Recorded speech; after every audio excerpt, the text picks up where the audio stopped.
அறிவு கெட்டவளே, என் தொழுகைக்கு களங்கத்தை ஏற்படுத்தி விட்டாய். இவளை 50 முறை சாட்டையால் அடியுங்கள். இவ்வாறு கையெடுத்து கும்பிட்டாலோ அல்லது உன் கடவுளே வந்தாலும் கூட நான் உன்னை விடமாட்டேன். புரிந்ததா? எனக்கு உதவ அல்லாஹ் வருவார். குர்ஆனில் எழுதி இருக்கிறது அல்லவா, யாரையாவது இம்சிக்கும் பொழுது குதாவை வந்து காப்பாற்றுவார் என்று. என் புனிதமான குர்ஆனை பற்றி எனக்கே கற்றுக் கொடுக்கிறாயா? எவ்வளவு தைரியம் உனக்கு? வேண்டாம், இவள் எனக்கே குர்ஆனை பற்றி. மகாமங்கா அவர்களே, நான் கூற வந்ததை அறிந்தால் தாங்கள் அனைத்தையும் மறந்து விடுவீர்கள்.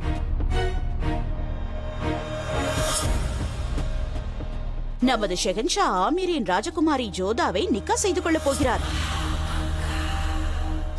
பார்த்தீர்களா, அவர் வந்து விட்டார். தங்களுடைய குதாவோ இல்லை எங்களுடைய பகவானோ, தேவதூதனோ அல்லது தேவனோ, கடவுள் என்றோ ரட்சகன் என்றோ நினைத்துக் கொள்ளுங்கள்.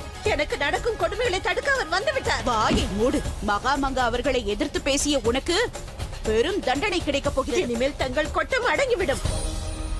இனிமேல் தாங்கள் ஒரு இந்து ராணிக்கு சலாம் போட வேண்டியிருக்கும்.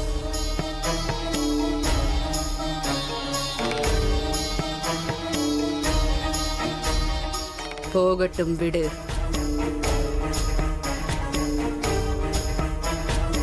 என்ன இவளை உயிரோடு விட்டுவிட்டீர்கள்? நான் இவளை பொருட்படுத்த வேண்டிய அவசியமில்லை. நான் முழுவதுமாக இந்து தாசிகளின் நம்பிக்கையை உடைக்கப் போகிறேன். ஒரு இந்து ராணி என் ஜலாலிற்கு மனைவியாக வந்துவிட்டால் நான் சலாம் போட வேண்டுமா? இந்த இந்து தாசிகளுக்கு நான் யார் என்று புரிய வைக்கிறேன். ரேஷம், என் நேரமும் கண்காணிக்கும் நம்பிக்கையானவர்கள் எனக்கு தேவை. விரைவில் நான் அவளை காண வேண்டும். நான் அவளை பார்க்கும் வரை என்னுடைய கண்கள் உறங்காது. அவளின் பெயர் என்னவென்று சொன்னாய்? ஜோதா. ஜோதா. நான் அந்த ஜோதாவை எனக்கு சேவகம் செய்ய வைக்காவிட்டால் என் பெயர் மகம் ஆங்கா அல்ல.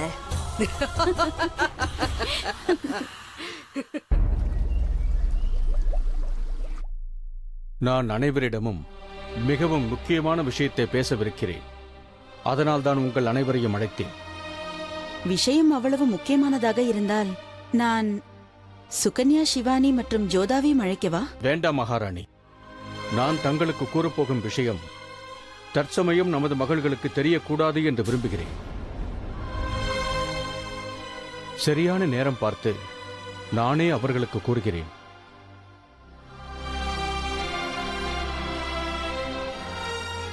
விஷயம் என்னவென்றால், முகலாயரிடமிருந்து ஆமீரையும் எனது மகன்களையும் சேனைகளையும் காப்பாற்றுவதற்காக நான் மிகப்பெரிய விலையை கொடுக்க வேண்டியதாயிற்று. என்ன விலை தந்தையாரே?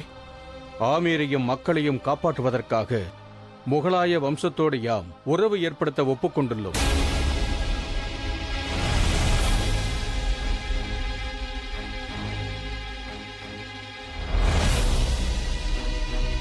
முகலாயர்களுடன் சம்பந்தமா? இது எவ்வாறு சாத்தியமாகும்?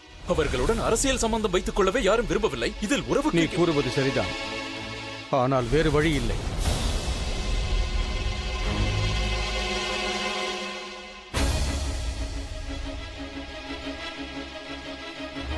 இதுவரை நடக்காத ஒன்று இனி நடக்கப் போகிறது. ராஜ வம்சத்திலிருந்து ஒரு பல்லக்கு முகலாயர் வீட்டிற்கு செல்லப் போகிறது.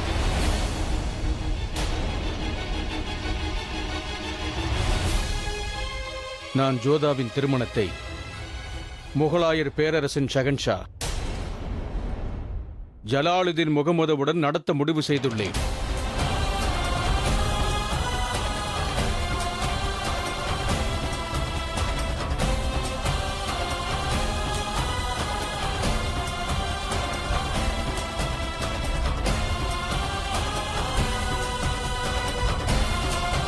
உனது மகள் ஜோதா முகலாயனின் வீட்டிற்கு செல்ல போகிறாள். இதுதான் நடக்கப் போகிறது. இது நடந்தே தீரும். பார்மல், இதெல்லாம் என்ன? இல்லை தாயே, நமக்கு வேறு எந்த வழியும் இல்லை. புதிதாக பிறக்கப் போவதும் இல்லை. நான் இந்த முடிவை ஜோதாவின் தந்தையாக எடுக்கவில்லை, ஒரு அரசனாகத்தான் எடுத்திருக்கிறேன். யாம் அறிவோம், ஜோதா இந்த சம்பந்தத்திற்கு ஒப்புக்கொள்ள மாட்டாள் என்று. ஆதலால் சரியான சமயம் வரும் வரையில் அவளிடம் கூறக்கூடாது என்று ஒரு அரசனாக உங்களுக்கு கட்டளையிடுகிறேன். சரியான சமயம் வரும்போது நானே ஜோதாவிடம் கூறுகிறேன்.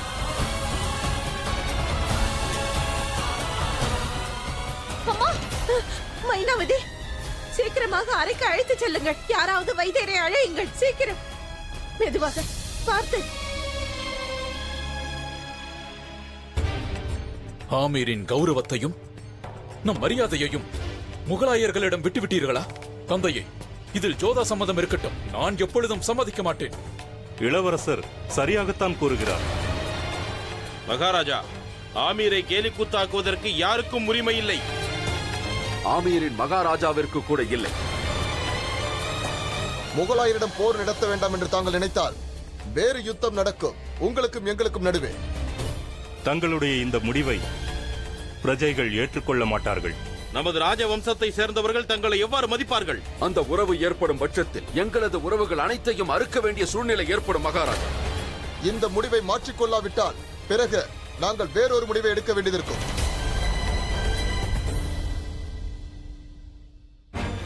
ஏன் தந்தையை இவ்வாறு செய்தீர்கள்? ஒரு அரசரின் தர்மத்தை பார்த்த தாங்கள் ஒரு தந்தையின் தர்மத்தை ஏன் மறந்தீர்கள்? தங்களுக்கு நன்றாக தெரியும் நமது ஜோதா அந்த ஜலாலுதீன் முகமதுவை எவ்வளவு வெறுக்கிறாள் என்று. அதே ஜோதாவிற்கு தான் நானும் வாக்களித்திருக்கிறேன். ஆமீரை எப்படியும் காப்பாற்றுவேன் என்று. ஒரு ராஜாவாக எனது வாக்கு பொய்க்கக்கூடாது. அதே போல் ஜலாலுக்கும் வாக்களித்திருக்கிறேன். யாம் அதையும் விட்டுத்தர மாட்டோம். இதன் மூலம் ஆமீர் பாதுகாப்பாக இருக்கும். அது மட்டுமல்ல, எனது மகள் முகலாய சாம்ராஜ்யத்திற்கு மகாராணியாக விளங்குவார். தந்தையாரே, போதும், வாக்குவாதம் தேவையில்லை. எதையும் கேட்க தயாராக இல்லை. இனி ஆமீரில் நடக்க வேண்டியது ஜோதாவின் திருமண ஏற்பாடுகள் தான். உனக்கு ஒரு விஷயம் தெரியுமா?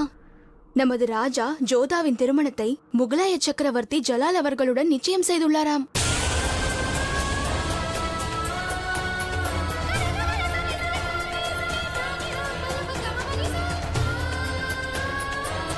அட கடவுளே, இந்த விஷயம் ஜோதாவிற்கு தெரிந்தால் என்னவாகும்?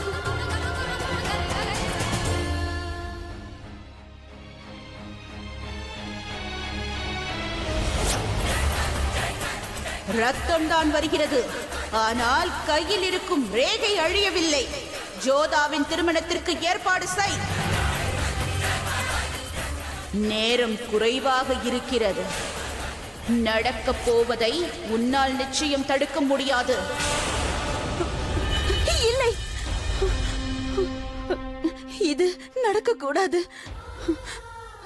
மைனாவதி, தயவு செய்து பொறுமையாக இரம்மா. ஏன் இவ்வாறு நடக்கிறது? செல்லுங்கள். அரசர் ஏன் இவ்வாறு செய்தார்?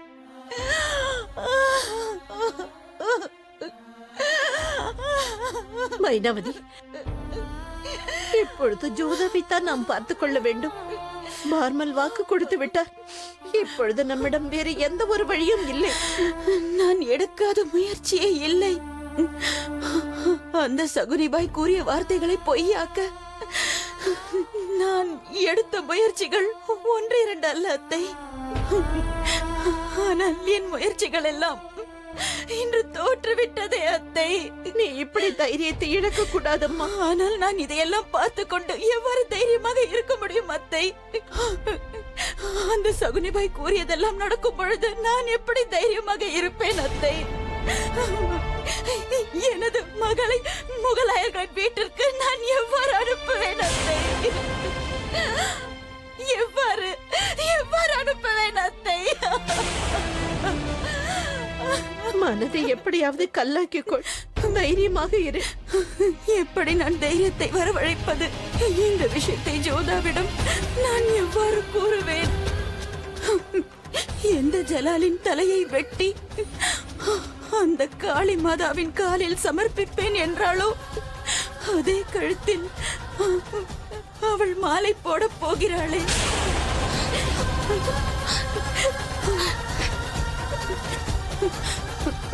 எவ்வாறு கூறுவது?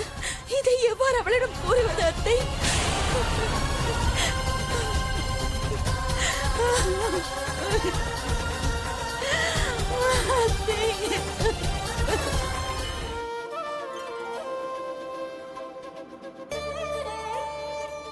கேள்விப்பட்டாய மோதி?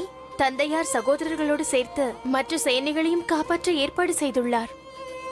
நம் மாமீருக்கு இதைவிட பெரிய சந்தோஷம் வேறு எதுவாக இருக்க முடியும் மோதி? மோதி, இந்த மிட்டுவும் உன்னை போல் எனக்கு மிக சிறந்த தோழி. ஆனால் உன்னை போல் இவள் எப்பவும் என்னோடு இருக்க மாட்டாள். ஏனென்றால் இவளை நான் விடுவிக்கப் போகின்றேன். என் சகோதரர்களுக்கு விடுதலை கிடைக்கும் போது இவள் மட்டும் என் கூண்டுக்குள் இருக்க வேண்டும்.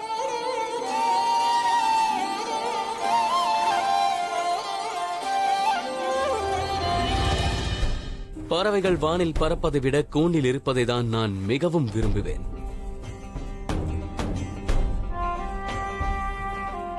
நான் மிகவும் மகிழ்ச்சியாக இருக்கிறேன். ஆமீரில் எனது நிக்காவிற்கான ஏற்பாடு நடைபெற்றுக் கொண்டிருக்கும். ஒன்று மட்டும் கஷ்டமாக இருக்கிறது. என்னுடன் திருமணம் நிச்சயிக்கப்பட்டது என்று தெரிந்தவுடன் ஜோதாவின் முகம் எப்படி இருக்கும் என்று என்னால் பார்க்க முடியவில்லையே. வாழ்த்துக்கள் ஜலால்.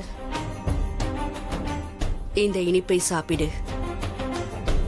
உங்களுக்கும் விஷயம் தெரிந்துவிட்டதா? ஷென்ஷா நிக்கா செய்து கொள்ள போவது இந்த அம்மாவிற்கு தெரியாதா?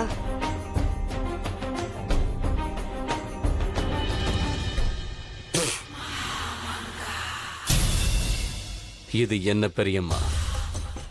இனிப்பிற்கு பதிலாக உப்பா? அதைத்தான் உனக்கு புரிய வைக்கப் போகிறேன் ஜலால்.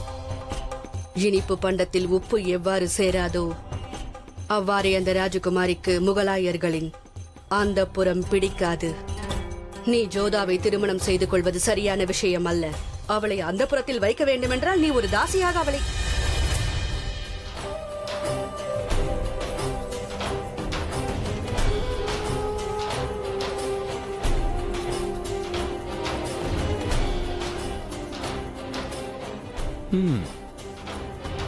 ஒப்புக்கொள்ளதான் வேண்டும். உப்பில்லா பண்டம் குப்பையில் என்பார்களே, அதை ஒப்புக்கொள்ளதான் வேண்டும்.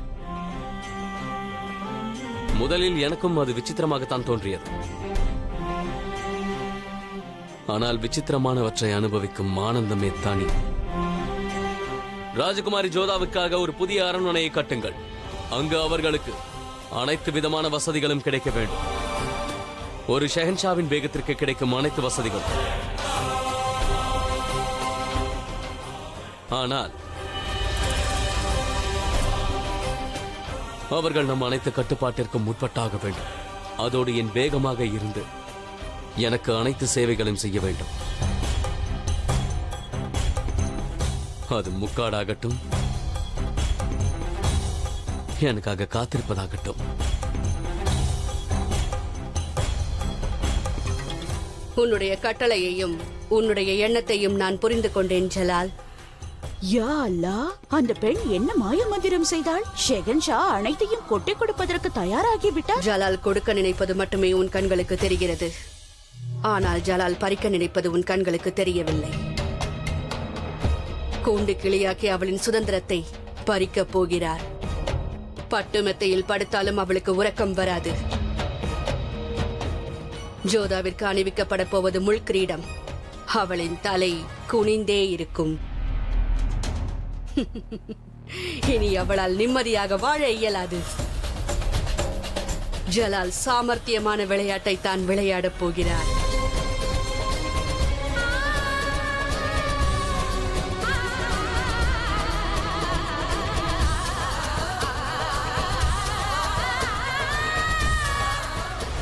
அந்த முகலாய சேனை உன்னை தூக்கிக் கொண்டு செல்ல வேண்டும் என்று விரும்புகிறேன். எல்லாம் என்னுடைய தவறுதான். என் வாயிலிருந்து அப்படி ஒரு வார்த்தை வந்திருக்கவும் கூடாது. இப்படி ஒரு அவசரம் நடந்திருக்கவும் கூடாது. இவை அனைத்திற்கும் நான் தான் காரணம். நான் மட்டுமே காரணம்.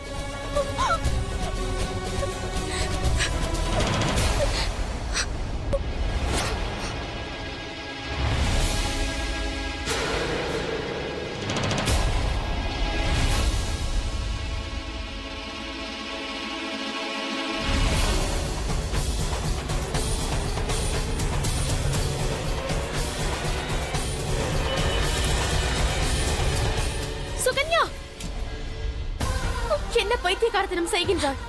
உன் நாக்கை அறுத்துக் கொள்ள துணிந்து விட்டாயா? அக்கா, போனால் போகட்டும் அக்கா. இந்த கருணாக்கு இருந்தால் என்ன, இல்லாமல் போனால் என்ன? இந்த நாக்கால் தானே நான் அன்று அவ்வாறு பேசினேன். நீ என்ன கூறுகிறாய்? நீ அப்படி என்ன கூறிவிட்டாய்? தொந்தரவிற்கு மன்னிக்க வேண்டும். மகாராணி உடல்நிலை மோசமாக உள்ளது. சுகன்யா, நீ அம்மாவிடம் ஏதும் வாக்குவாதம் செய்தாயா? அதனால் தான் அவருக்கு உடல்நிலை சரியில்லையா? அதனால் தான் நாக்கை நீ அறுத்து? இல்லை அக்கா, அவர் ஒன்றுமில்லை. சரி, நாம் இருவரும் பிறகு பேசிக் கொள்ளலாம். முதலில் நான் சென்று அம்மாவை பார்த்துவிட்டு வருகிறேன்.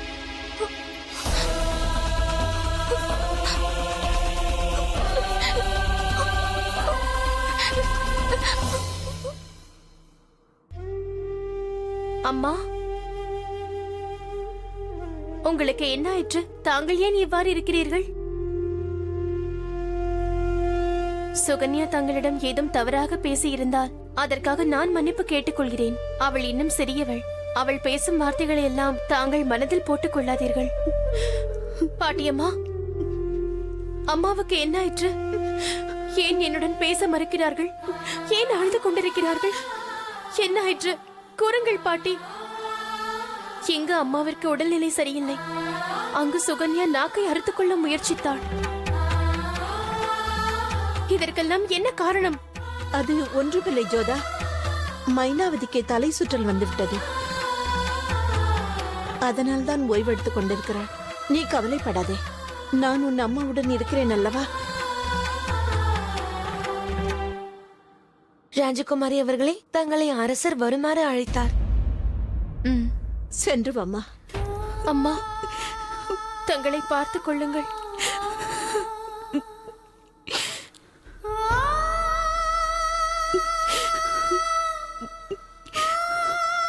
தைரியத்தை இழக்காதே மைனாவதி. தைரியத்தை இழக்க கூடாது.